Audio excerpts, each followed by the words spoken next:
Ser podcast.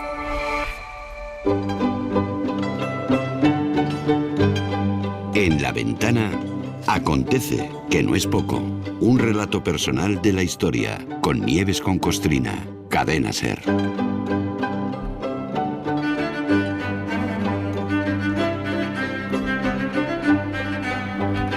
Hola Nieves, buenas tardes. Hola, Ay, ¿qué me has dicho? Te iba a llamar Nini. Eres un Nini. No. Hola, Carla, buenas tardes. Oye, esto de bucear en la historia proporciona sorpresas, bueno, sorpresas inesperadas no, joder, por eso se llaman sorpresa, porque son cosas que no te esperas. En fin, que hoy es el último capítulo sobre la expulsión de los judíos de España, año 1492, y hoy descubriremos, mira tú por dónde, el origen de expresiones como colgar un San Benito o tirar de la manta. Está muy bien. Pero antes de llegar a eso, bueno, tú dirás, venga. Sí, ya terminamos hoy con la turra judía nacional, al menos por lo que respecta a la expulsión decretada por los Reyes Católicos aquel 31 de marzo de 1492, que a la vez obedecían órdenes del fanático cura dominico Tomás de Torquemada. El éxodo fue tan dramático que quien mejor lo puede contar fue uno de aquellos judíos que salía con su familia camino de Portugal y que muy poco antes de cruzar la frontera decidió en última hora bautizarse él y que se bautizara toda su familia porque se sentía incapaz de abandonar su patria. Escribió él: salieron de las tierras de sus nacimientos chicos y grandes, viejos y niños, a pie y caballeros en asnos y otras bestias, recordemos que no se podían llevar los caballos, y en carretas, y continuaron sus viajes cada uno a los puertos que habían de ir. E iban por los caminos y campos, otros muriendo, otros naciendo, otros enfermando, que no había cristiano que viese dolor en ellos, y siempre por donde iban los convidaban al bautismo, y algunos se convertían, pero muy pocos. Ahí ese relato es dramático. Sí. Aunque lo dijimos el otro día, insisto en ello. Tanto los que se convirtieron sin inconvenientes por el decreto de expulsión, como los que se habían ido convirtiendo en las décadas anteriores, fueron sobre todo judíos de alto standing. Sí. Banqueros, clases altas, grandes propietarios, hombres bien situados en la administración y en las finanzas que no estaban dispuestos a perder su posición. Los que más se resistían eran pues los más humildes. A lo que vamos hoy, para rematar la faena de la expulsión, es conocer qué pasó con los que se quedaron, con los que se convirtieron.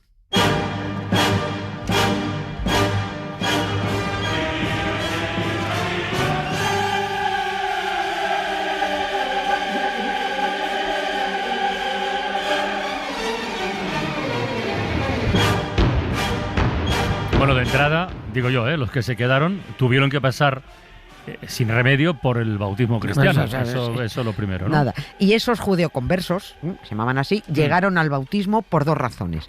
Bien porque les daba igual carne que pescado, que les daba lo mismo, y solo querían que los dejaran en paz.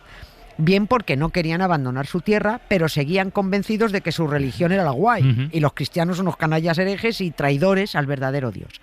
Y estos fueron los llamados criptojudíos. O sea, los falsos judeoconversos.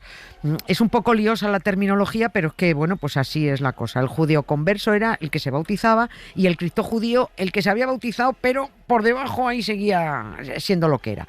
Así que una vez finalizado el plazo para que todos los judíos salieran de los territorios de las coronas de Castilla y Aragón, empezó la edad dorada de la Inquisición, claro, con la caza del falso converso. Pillar a los...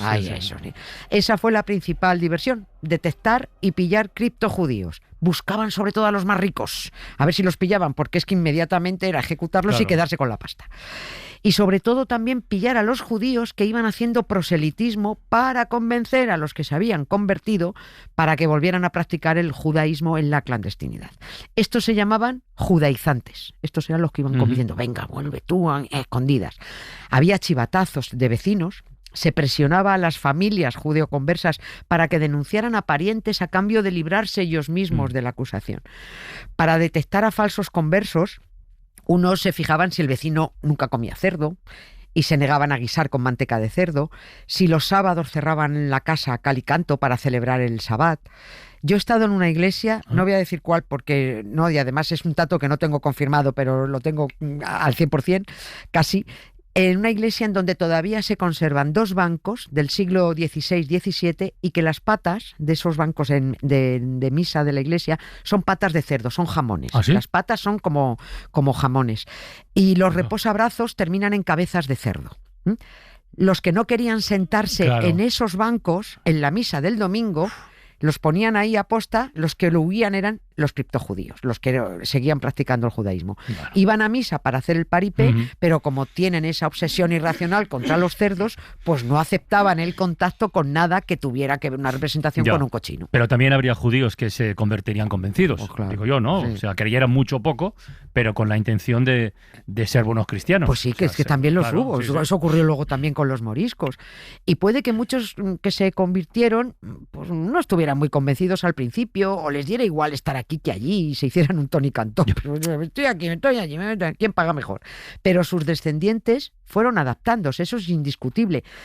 A partir de las matanzas de judíos que ya comentamos, que organizaron los cristianos en 1391, un siglo antes del que hablamos, se convirtieron muchos, pero por puro instinto de supervivencia. Y de esas familias judías salieron, fíjate, Teresa de Jesús, Luis de Góngora, Fray Luis de León, Luis Vives, el conde duque de Olivar, el propio Torquemada, venían de abuelos judeoconversos, todos ellos, ¿no? De aquellos, por diciendo, bueno, antes de que nos maten nos convertimos. Hay historiadores que creen que si los cristianos no hubieran sido tan bestias, si no se hubiera decretado aquella salvaje expulsión, el movimiento de las conversiones habría alcanzado progresivamente, poquito a poco, a la casi totalidad de los judíos en estas tierras. Pues puede ser, claro. Sí, eso es lo que creen algunas, claro, es un futurible que es difícil. Y claro que algún judío acabaría siendo un cristiano convencido, pero es que los cristianos viejos eran muy retorcidos. Los cristianos viejos, que eran los de todas las generaciones de cristianos, ya lo dijimos, exigían que los judíos se convirtieran. Y cuando se habían convertido, los señalaban por todas partes como cristianos nuevos. Y desconfiaban de que la conversión fuera sincera. A ver, es que estas cosas no las puedes razonar con nadie que esté atrapado en una de estas sectas, una secta de esta cristiana, judía, musulmana, da igual, pero es que de verdad, visto desde fuera, el hecho objetivo es que lo único que se diferenciaban y se diferencian cristianos de judíos es en que unos comen tal cosa y otros comen tal otra, en que unos celebran el sábado, otros celebran el domingo, que unos beben sangre de Jesucristo y otros beben vino, que unos llevan tirabuzones y otros no se quieren hacer la permanente, yo qué sé, que unos tienen una novela y otros tienen otra. Y por todas estas tontadas, porque para mí son tontadas, así lo digo, tanto unos como otros se convierten en asesinos. Esa es la excusa. Los cristianos lo hicieron durante 300 años y bueno, los judíos lo hacen ahora, supongo que por tendencia a la codicia y al afán de venganza que tienen acumulados.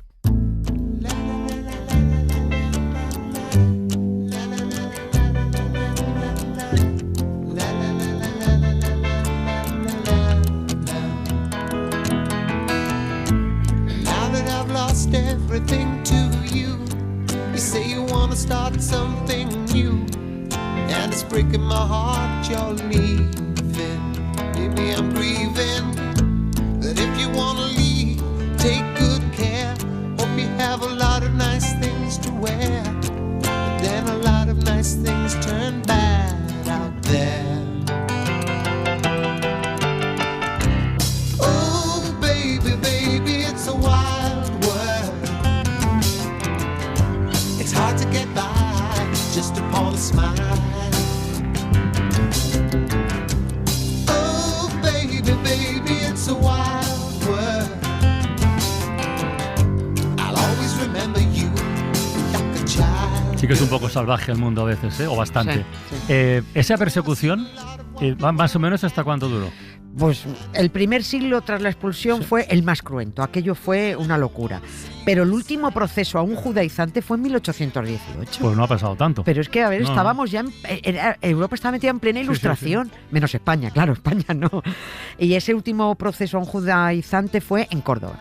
Los cristianos, gracias a los reyes católicos que abrieron la espita de la caza, asesinaron a miles de judíos. No doy cifras, porque unos dicen que si tantos miles y otros que más miles o menos miles. Es que da igual. 2.000, 3.000, 5.000, como contaba aquel de la Diputación, 2.000, 3.000, si es que da igual. Eran asesinos, que además se regodeaban en el sufrimiento humano, que reunían a miles de borregos cristianos para que celebraran la tortura. En los autos de fe, ¿no? Claro, eso era, madre mía, ¿qué tienen en la cabeza esta gente? Los tremendos autos de fe eran ritos colectivos para ver cómo 5, 6 u 8 personas ardían en la plaza del pueblo, con autoridades sentadas en primera fila y la plebe ahí gritando y comiéndose un bocata mientras quemaban a seres humanos. Además de los autos de fe cotidianos, luego los había de lujo a los que asistían los reyes.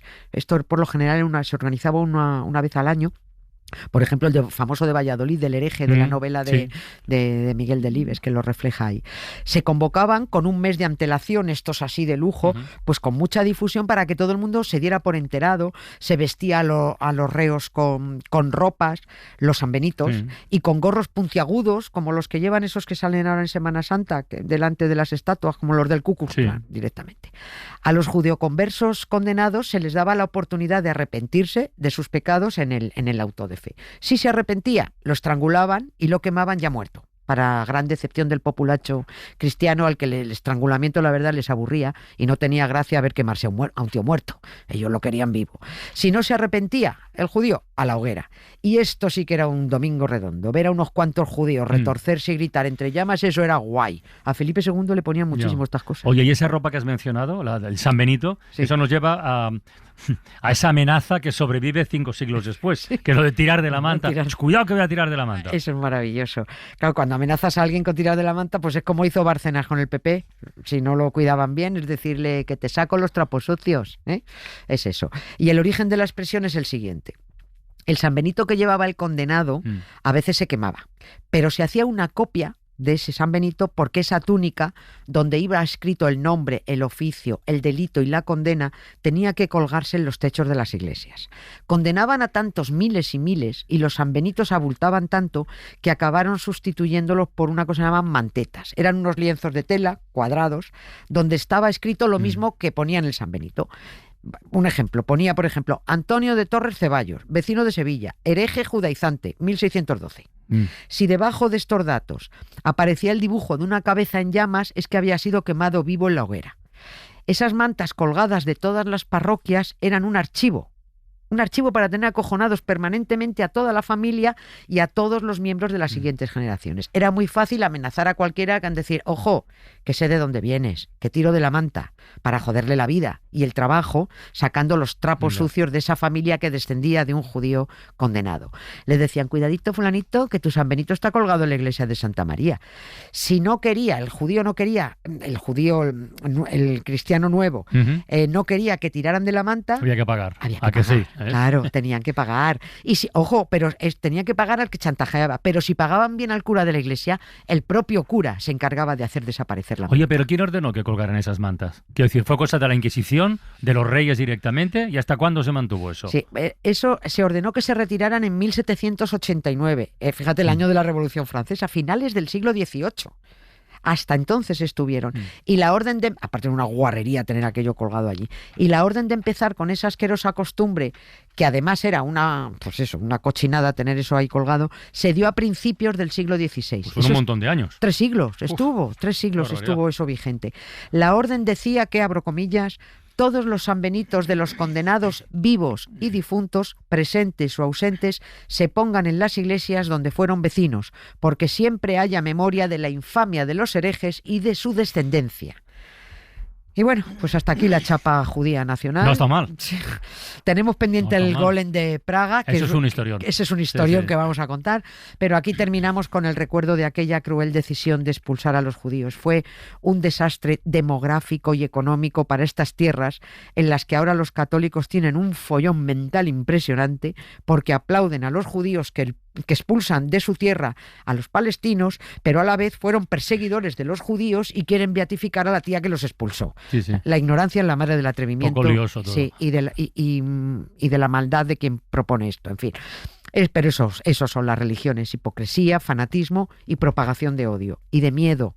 En eso se sustentan, en el miedo, porque sin meter miedo, las sectas religiosas no son absolutamente nada.